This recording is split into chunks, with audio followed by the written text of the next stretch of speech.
YouTube, how's it going? The Goat House is back. And today's video, I'm predicting each award and some bonus awards for the upcoming 2019 NFL season. The season starts this week already. I'm pumped. We got my pre-week 1 power rankings still to come. We got our week 1 pick'ems to come. We're doing recaps after every single week. Hopefully you can join us for all that. We got you covered. You also can join a couple different things. You can join our NFL Pick'ems League before it's too late. Pick alongside us, and we'll see who wins it. You can join our private Discord chat. We're always discussing NFL topics, and we'll discuss during games and during the season. A few of you already in that. Plenty more. You can get bonus videos. Link at the top of your screen and in the description, towards the top of the description. So please check it out for more info on how you can get access to all that. Subscriber goals at 40K by the end of this year. Please help us out. Again, we got full coverage. Turn on those notifications. Click that like button. Check out our Twitter. All of it be worth it. Let's start at the bottom here with Comeback Player of the Year. Got quite a few awards to go through. Added a couple extra ones. And I'm not just giving, who the award winner will be. I'm giving a couple options here. So Comeback Player of the Year. This one's tough because I'm not feeling great about a lot of these. Joey BOSA I went with because I think he'll have a dominant season. He'll get a lot of sacks. He'll get a lot of pressure. He'll be an impact player. I mean, he did play a chunk of last season, but I think he's the best option. You can argue Le'Veon Bell is the best option. I refuse to put him up here, though, because he didn't get hurt or anything. He sat out on his own, so I disagree if he is even considered for the winner. He'll have a good season, though. DELANIE Walker really should be the top option, because he missed the whole season. I think he'll be a dominant tight end. I think he'll be the 4th best tight end in football this year. So really, he should be the top option.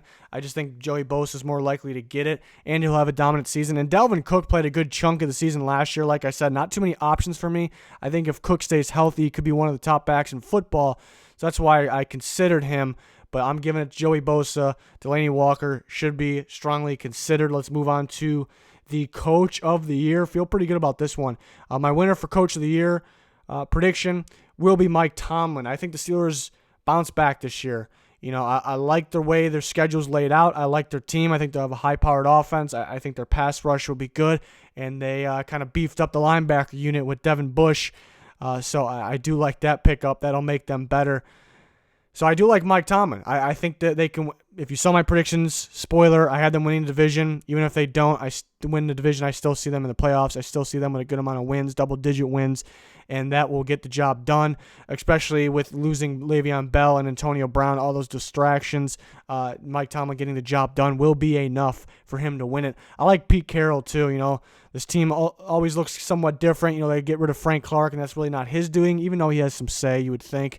I think he coaches this team back to another playoff and possibly an AFC West title, maybe, or an NFC West title, excuse me. So Pete Carroll definitely into the conversation, and there's always a newcomer that can change a team that has a very good shot at winning it, and that's why Freddie Kitchens is in here. The Browns got a legit shot at doing some good things this year. So maybe if they don't even live up to the hype and they still have a good season, which I expect, Freddie Kitchens still in the running, so he was that 3rd spot. Something about Coach of the Year, that truly the best coach doesn't always win. I think it would be Belichick every single year then. It's somebody that really bounces back or turns the team around, or a new face that turns the team around. So those are the guys, really only one of the new faces in there, but those are the guys to look out for, in my opinion. Next award we're going with Defensive Rookie of the Year. I'm sticking with my pick from a while ago, Devin White. I think he has a big role in this defense, playing middle linebacker. They're going to ask him to cover, but they're going to ask him to get after quarterback a lot because they don't have too much pass rush on the edge. Their pass rush is mainly going to come from the inside linebacker position. Devin White has a huge role. I don't think the Buccaneers have a great season, but Devin White will be that strong part of that defense, and he will make plays everywhere. He'll get the sacks, he'll get the pressure, so he'll get the tackles, the forced fumbles, and he can cover. So he'll get his hands on the ball too, with interceptions and pass deflection. So I like Devin White.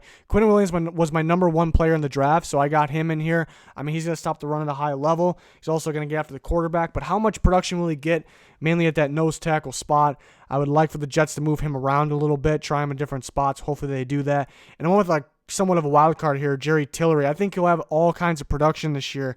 Definitely one to look out for. Strongly considered some of the pass rushers. I worry about Bosa staying healthy. Josh Allen's, reps, I guess, maybe could be limited because the other pass rushers, and Devin Bush as well, I like a lot. Really strongly considered him. Other pass rushers like Brian Burns for sure. I think Jerry Tiller's going to stop the run, and I think he'll get after the quarterbacks. He did that in college, and he's got some pretty darn good pass rushers outside him to help him make look pretty good in year one. So I like this group here. Devin White is my pick. Sticking to it. Offensive Rookie of the Year. I got a running back at the top, 2 running backs in here. I went with Josh Jacobs. He's the feature back.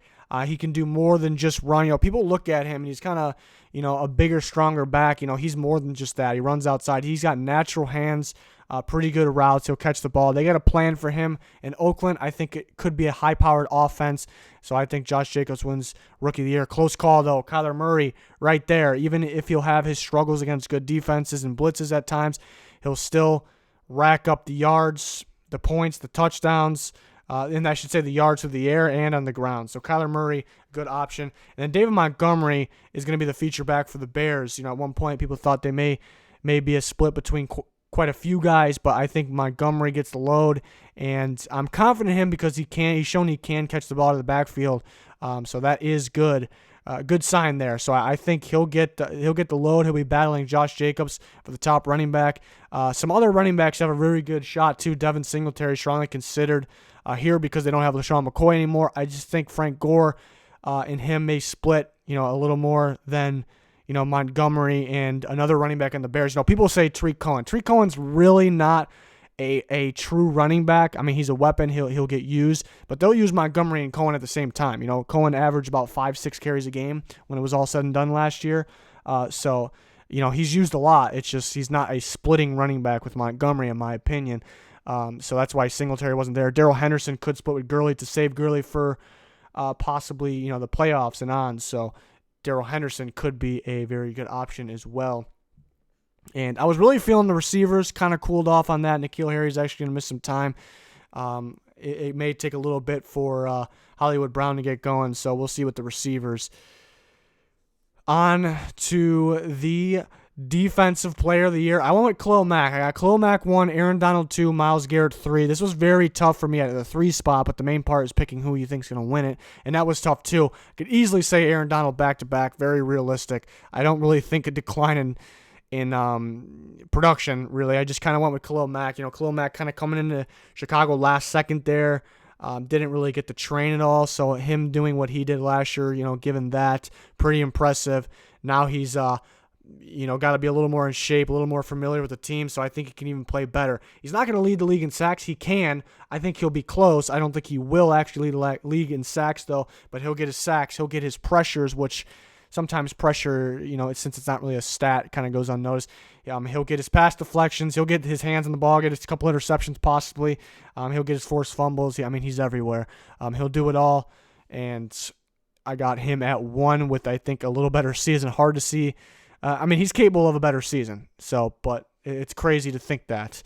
And Aaron Donald very well could be up there. And Myles Garrett, I think, can be the sack leader, and that's why he's at 3. I think Danielle Hunter of the Vikings could be the sack leader, and he's already a top-tier run stuffer. I think, Von Miller and Bradley Chubb, 2 Broncos guys. Von Miller does everything. He's kind of like Khalil Mack, so you can consider him.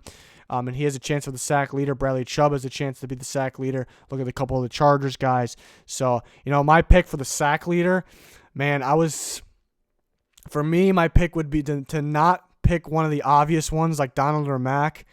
It would be Myles Garrett or Danielle Hunter. So those guys would be ones to watch out for, for possible Defensive Player of the Year. But the obvious ones would be Khalil Mack, Aaron Donald, Von Miller, guys like that for Defensive Player of the Year. Now let's talk about my MVP pick. And this one was tough, but at the end of the day, it's really not that tough. I made it tougher at first than it needed to be. I went with Patrick Mahomes. Just the thought of the back-to-back. I'm like, can he do it? He's not going to throw for as many touchdowns. I think he'll be better in the playoffs, which this is mainly a regular season voting here, decision here. But even if he doesn't get as many touchdowns, he's still going to be the best player because of that offense and because he's that good.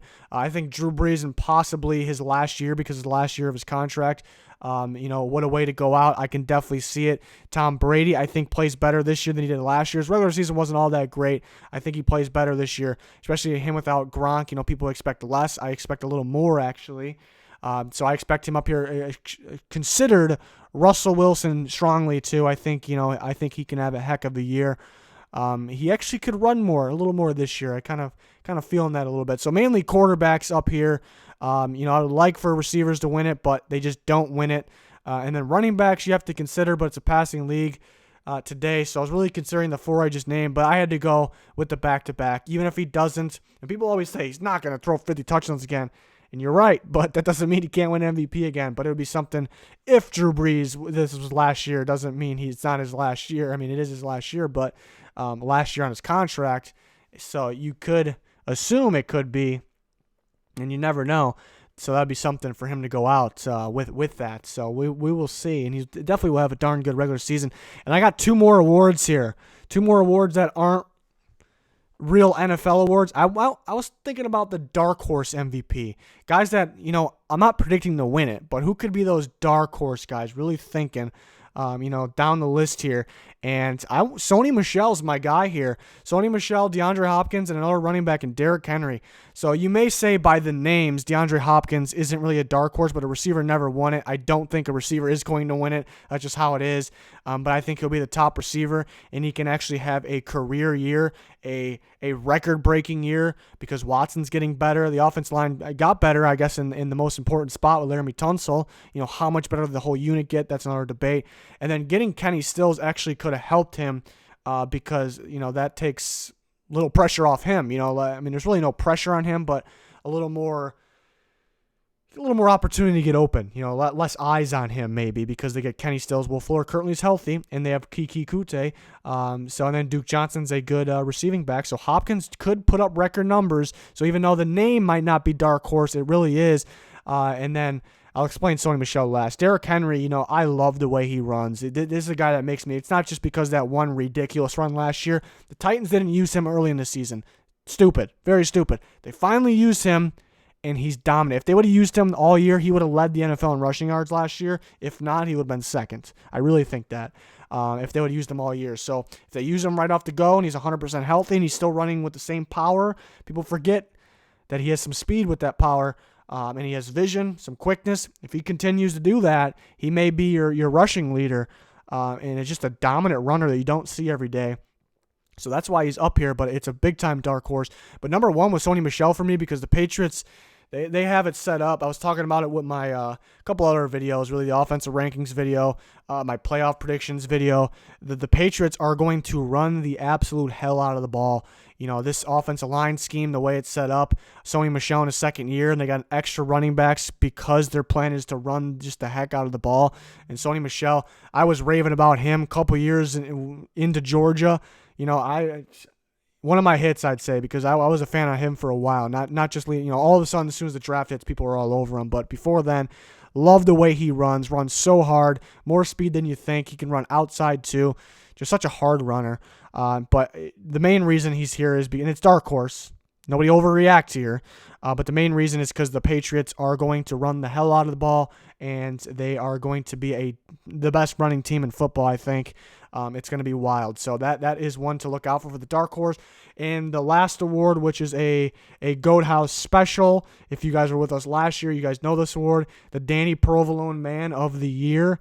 There's really nothing that goes into it. Last year, Sean McVay won it, and really the explanation was because he had a smoke show of a girlfriend, which I think the way Danny Provolone puts it, and he hung on to her all year. So that's why he won it. Who knows what we're going into it this year. I think he likes Trubisky's girlfriend, and that is his quarterback. That is Danny Provolone's quarterback. If Trubisky can take the next step up going into this year and kind of letting the Bears fans know, because even though the Bears fans are confident right now, they'll admit they don't know for sure. They're still, they still got to see more. And if he can improve and show them that the Bears finally got the future quarterback, because it's been a rough go for the Bears quarterbacks, And then With all that in mind, he could win it, so that's why I'm predicting him maybe to win it. But McVay could go for the back-to-back. You know, if he hangs on to his girl, definitely a good chance at a back-to-back for Danny Provolone. And I kind of went with a wild card here, maybe the opposite, because you never know what Danny Provolone's thinking. You really don't. The only one that knows the criteria is Danny Provolone, and I'm good with that. But maybe he may go opposite. Stefon Diggs dumps his girl to just keep his options open and just focus on the season. So if he ends up having his career year, maybe Danny Provolone goes that route, a little bit different. So, yeah, these are some good options here. If you guys have any other options for any of these awards, please let me know in the comments. Appreciate it very much. Couple more videos on the way before the season starts, and we got you with full coverage during the NFL season. I got to do my pre-week 1 power rankings still. That's coming very soon. And plenty more. We got to do our weekly pick'ems. Tuesdays are the days for the weekly pick'ems every single week. That's my favorite video of the year. I also do score predictions separate, but Tuesday is where we get the Goat House guys together, and that's my favorite videos of the year. Can't wait to do those. So hopefully you guys can join us. Turn notifications on. Click the subscribe button. Appreciate everyone. Thanks for watching. Goodbye.